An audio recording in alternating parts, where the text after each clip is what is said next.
Achumba mayota puraktuna Lamdam Asida Amuk Hanna Tangdu Leitaba Hanjillaknaba Hotnabada Paomee Singi Thoudang Yamna Chaoi haina. Director of Information and Public Relations DIPR Director Dr Th Charanjeet phongdokkhre. Wafam Singasi DIPR meeting Makada All Manipur Working Journalists Union Amjuna Sinduna Housing Tholiba Irang Asida Media ki role Haibe Hiram da Pangthokhiba Nomugi Oiba Seminar Hongdokpagi Thauramta Bhangna phongdokhibani. Amjugi Golden Jubilee Celebration ga mari leidana pangtokhiba seminar hongdokpagi thoram aduda Dr Th Charanjeet na hai Irang asi haurakpadagi DIPR na singnaba kaya mayoknaduna lakhi Irang asigi matangda leibak miyamda pau yohonnaba hotnabada Paomee singa DIPR ga punna chatminaduna Tangdu Leitaba puraknaba hodari miyamda achumba amadi asengba pau yohonnaba hotnabada Paomee singi Thoudang Yamna chawi Paomee singi cooperation yaudana DIPR na mathau pangthokpa ngamloi Amaromda DIPR na Paomee singi welfare gi damak scheme kya paikhatli high scheme sing asigi guidelines sing mapung fana induna scheme sing asigi kanaba lawinna ba konabina sei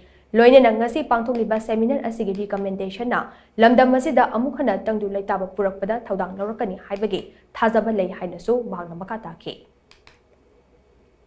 situation asida ko isu adum challenges kara lei haiba tare sigi challenges sing asida akoi gi कोई DIPR की कोई न तौजरी बसे कोई government की पांथोई बे activities सिंग कोई positive कोई ना कोई सिचुएशन सिबु हैंडल तोना बा मैम से पब्लिक ता योहनबा पब्लिक ता असुब पाव योहनबा अदुगा असिंग पाव योहनबा मसिने कोई DIPR न तौजरी बसे कोई मीडिया की पर्सनल सिंग कोऑपरेशन यावदना कोई DIPR the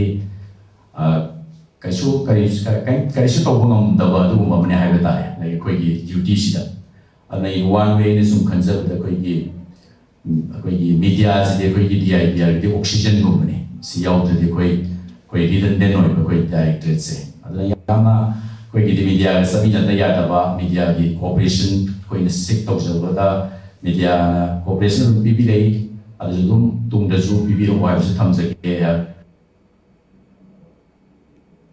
Ngasigi thoram aduga mari leidana amjugi president Bijoy Kakching tabamna hai May ahumdagi haurakliba irang asida Paomee sina tongan be issue kaya thengnakhi Manipur gi media society asida irang asigi matangda pau launaba amade phongnaba hotnabada khudong chadaba kaya ama thengnakhi Editor Guild of India na fauba Manipur gi journalist sing ase Maitai media ni haina charge toropagi issue fauba thengnakhi Hauzik issue asi loide haibe yakiroi Hanna leiramba issue dagi khara khajik taptharakpa khaktani Hauzik tholiba irang ase karamna achumba mayon amada puge hairabade khanaba changi haibagi pandamda ngasigi seminar asi pangthokpani loinena amjuna matam gi lawrakpa khongthangda Paomee khunaina support tawbigani haibagi thajaba lei hainasu mahangna makata khi thauram maduda editor guilds Manipur gi president Khogendra Khondramna hai Paomee singna lo ngakna thabak tawbagi tangai fadaba lei media house singna pau phongbu matamda emotion amadi sentiment yenglaga phongbagi thabak tawgun se Media House amadi Paomee singna society asige lawfom thokpa Thoudang loduna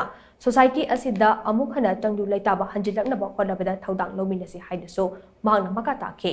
Amaromda ngasigi thoram aduga mari leidana Manipur Police ki DIG and Heroes na hai Irang asida Paomee singna lawriba Thoudang ase thagatningai ni Irang asi achumba mayon amada puraktuna Tangdu Leitaba Hanjillaknaba Hotnabada Paomee singi Thoudang Yamna chawi Amaromda pau phongbo matamda claim amade counter claim sing ningthina verify tawba changi irang asigi matangda sandorakliba tongha sing ase ningthina verification tawduna publish tawba ama mathau tai Paomee singna ethical guidelines sing ngakna pau phongbo matamda bias leitana phongbugi tangai fadaba lei Paomee saraga pau loba changrakliba sing ase amju amadi EGM ni yingsinbiduna strict regulation ama mari leidaba singna thamnaba honaba ama changi hainaso mangna makata khi Irang silat ho matung me ibasilak paswaida jika iba present kan situation sida place na ro logo de role sin matanga chung basila lo pangkop sagi nang di matam da kan pressure ko yam legi ko da tongan ba group sing dagi tongan ba sakar dagi oro amadi oro ko da pressure yam legi then district da legi ko gi Paomee ko gi correspondence sing ko khobro ba ngam da Modi pau tharak taba adigi masu kamaina organize obedagi happen simba tongan makhagi issues ne adigi even ekoi da editor gilo indiana ekoi da charge to ba ko media ni ga hajana ba hausi issues lo natri sai hoi हानगी लेरंबा चांगबदगी तंग हंदरे हैबोगी थातबो लेरगा नोय lotion बदी